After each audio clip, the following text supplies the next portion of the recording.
everybody. Okay, thank you so much. আমি এর আগের ক্লাসে তোমাদেরকে how to make a sentence এটা করেছি। এখন আমরা শিখছি সেন্টেন্স কিভাবে তৈরি করে। সেন্টেন্স তৈরি করতে গিয়ে আমরা কন্ডিশনাল শর্তযুক্ত বাক্যগুলো কিভাবে তৈরি করব আমরা একটু আলোচনা করে নেই। শর্তযুক্ত বাক্য যেমন আমার বন্ধু আমাকে বলল তুমি যদি আসো তাহলে আমি আসবো, তাহলে এই শর্তযুক্ত বাক্য কয় ধরনের হয়? দুই ধরনের হতে পারে, রিয়াল, আনরিয়াল। রিয়াল বাস্তব, আনরিয়াল অবাস্তব। রিয়াল তিন প্রকারের হতে পারে, first conditional, second conditional, third conditional. Dear student, first of all আমরা যে জিনিসটা শিখবো সেটা হচ্ছে জিরো কন্ডিশনাল। জিরো কন্ডিশনাল হচ্ছে দুইটা সেন্টেন্সে দুইটা ক্লোজেই প্রেজেন্ট ইনডিফিনিট হবে, কারণ যে জিনিসের রূপ পরিবর্তন একটাই হয়। যেমন আমরা যদি পানিকে ফ্রিজে রাখি তাহলে এটা শুধু কি হয়ে যায়? বরফ হয়ে যায়। বরফ থেকে আমরা ফ্রিজ থেকে বরফটাকে যখন আমরা বের করি এটা পরিবর্তন হয়ে রূপ পরিবর্তন হয়ে পানি হয়ে যায়। যার রূপ পরিবর্তন একটা বা দুইটা এমন হয় তাকে আমরা জিরো কন্ডিশনাল বলতে পারি। তাহলে জিরো কন্ডিশনালের দুইটা সেন্টেন্স আমরা প্রেজেন্ট ইনডিফিনিটে করব। তোমরা তাকাও, আমি লিখেছি conditional sentence. If we hit ice it melts. এই বাক্যটার দিকে খেয়াল করো। ইফ হচ্ছে কন্ডিশনাল, কন্ডিশন, ইফ যুক্ত কন্ডিশনাল মার্কার। উইটা হলো কি?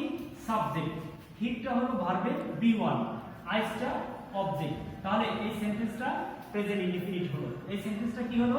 প্রেজেন্ট ইনডিফিনিট হলো। দেখো তোমরা লিখতে পারো P R E S E N T, present, I N N D D E F I N I T E, এটা প্রেজেন্ট ইনডিফিনিট। আমি বলছি প্রথম ক্লোজটা যদি প্রেজেন্ট ইনডিফিনিট হয় দ্বিতীয় ক্লোজটাও প্রেজেন্ট ইনডিফিনিট হবে। এখানে কমা অবশ্যই দেবা, কারণ ক্লোজটাকে তোমরা কি করবা? ডিভাইড করবা। ইট মেল্টস, ইট হচ্ছে সাবজেক্ট, মেল্টস হচ্ছে ভার্বের বি1। তাহলে ভার্বের বি1 হলে এটা কি হয়ে গেল? It melts. এটা ভার্বের বি1 হওয়া মানেই হচ্ছে এই সেন্টেন্সটা present indefinite to present indefinite হয়ে গেছে। Present indefinite to present indefinite হয়ে গেছে। ডিয়ার স্টুডেন্ট, সর্বপ্রথমে আমাকে বুঝতে হবে কন্ডিশনাল সেন্টেন্সে জিরো কন্ডিশনাল কি ফলো করে। জিরো কন্ডিশনাল অবশ্যই present indefinite to present indefinite হবে। জিরো কন্ডিশনাল কি ফলো করবে? Present indefinite to present indefinite হবে।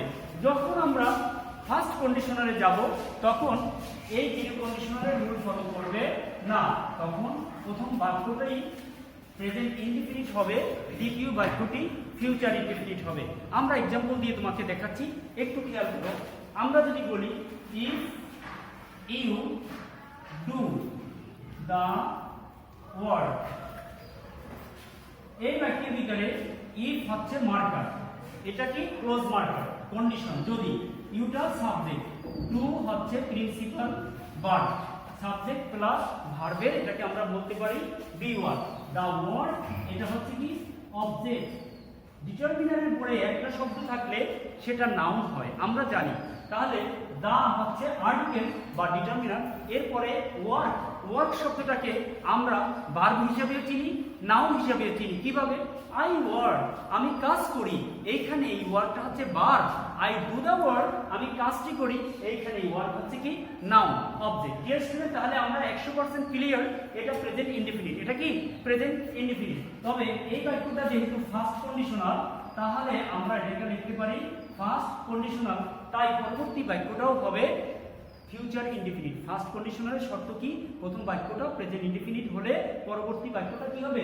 Future indefinite. তাহলে আমরা বলব if you do the work, যদি তুমি কাজটি করো তাহলে কি হবে? I will do the work. আমরা এইভাবে লিখতে পারি, আইটা দেখো, I will do the work. I এই সুন্দর এইভাবে, I will do the work, WORK। তাহলে if you do the work I will do the work, এভাবে আমরা লিখতে পারি। তাহলে এখানে কি কি পরিবর্তন পেয়েছি একটু আবার ভালো করে বোঝার চেষ্টা করো। ইফ হচ্ছে ক্লোজ মার্কার, ইউটা সাবজেক্ট, ডুটা প্রিন্সিপাল ভার্ব, দা আর্টিকেল বা ডিটারমিনার, ওয়ার্ক এখানে নাউন। তাহলে প্রথমটা আমরা প্রেজেন্ট ইনডিফিনিট পেয়েছি, সাবজেক্ট বি1 অবজেক্ট।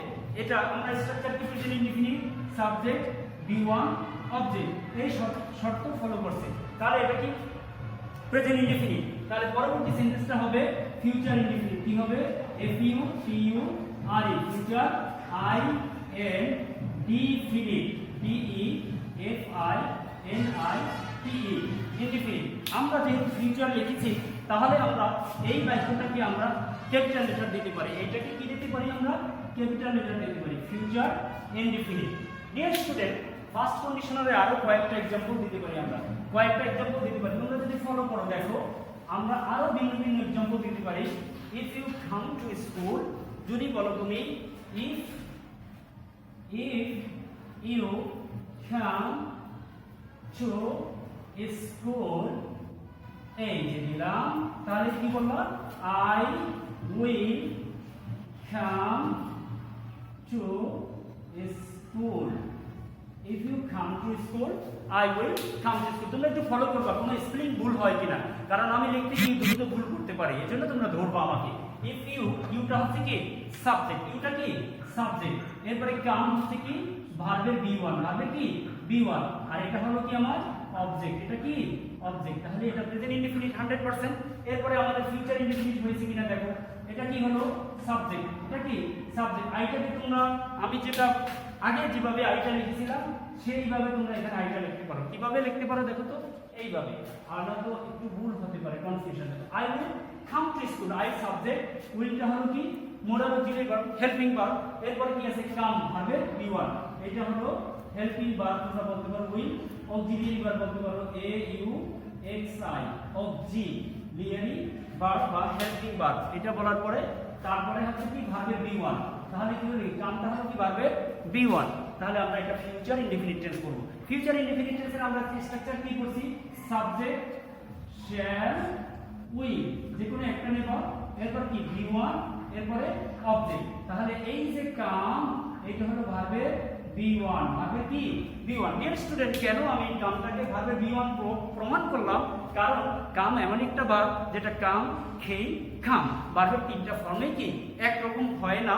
কাম ভার্বের প্রেজেন্ট ফর্ম, আবার কাম ভার্বের present past participle form. So how to prove, that's why আমি তোমাদেরকে প্রমাণ করলাম। আরো কয়েকটা एग्जांपल দেওয়া যেতে পারে। দেখো, if you give me money, যদি তুমি আমাকে টাকা দাও, if you give me money, তাহলে I will give you a book, তোমাকে একটা বই দেব, তাহলে এটা কন্ডিশনাল হয়েছে। কন্ডিশনাল মানে হচ্ছে ইফ যুক্ত বাক্যটাকে তোমরা ঘুরাই অন্যভাবে লিখতে পারো। দেখো এখানে কি লিখছো? I will come to school, I will come to school, এটা লেখার পরে যদি ইফ কন্ডিশনাল মার্কারটা তোমরা মাঝখানে দাও তাহলে আর কোনো কমা দিতে হবে না। If you come to school, if you come to school. Class তোমাদের অনেক বড় হয়ে যাচ্ছে, আমাকে সময় দেওয়ার জন্য ধন্যবাদ, কারণ এত লম্বা ক্লাস তোমাদের ধৈর্য সহকারে দেখতে হবে।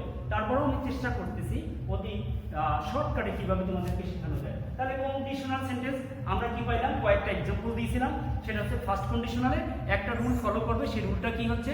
প্রথম সেন্টেন্সটা যদি প্রেজেন্ট ইনডিফিনিট হয়, পরবর্তী সেন্টেন্সটা কি হবে? Future indefinite. আমরা বোঝার জন্য আরো তোমাদেরকে বলছিলাম, এখানে সেন্টেন্সকে দুইটা ভাগে ভাগ করছি।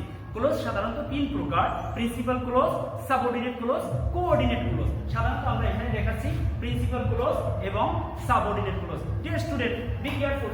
I will come to school, এটা হচ্ছে প্রিন্সিপাল ক্লোজ। এটা কি ক্লোজ? Principal clause. ইফ যুক্ত বাক্যটা এটা হচ্ছে কি? Subordinate clause. ক্লোজ মার্কার যেই সেন্টেন্সের পূর্বে থাকবে তাকে সাবঅর্ডিনেট ক্লোজ বলবে। ক্লোজ মার্কার যেই সেন্টেন্সের পূর্বে থাকবে তাকে সাবঅর্ডিনেট ক্লোজ বলবে। আশা করি তোমরা ফার্স্ট কন্ডিশনাল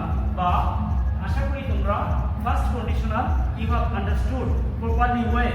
So next ক্লাসে আমি চেষ্টা করব যে তোমরা কিভাবে সেকেন্ড কন্ডিশনালটা কভার করবে। ওকে, থ্যাংক ইউ সো মাচ।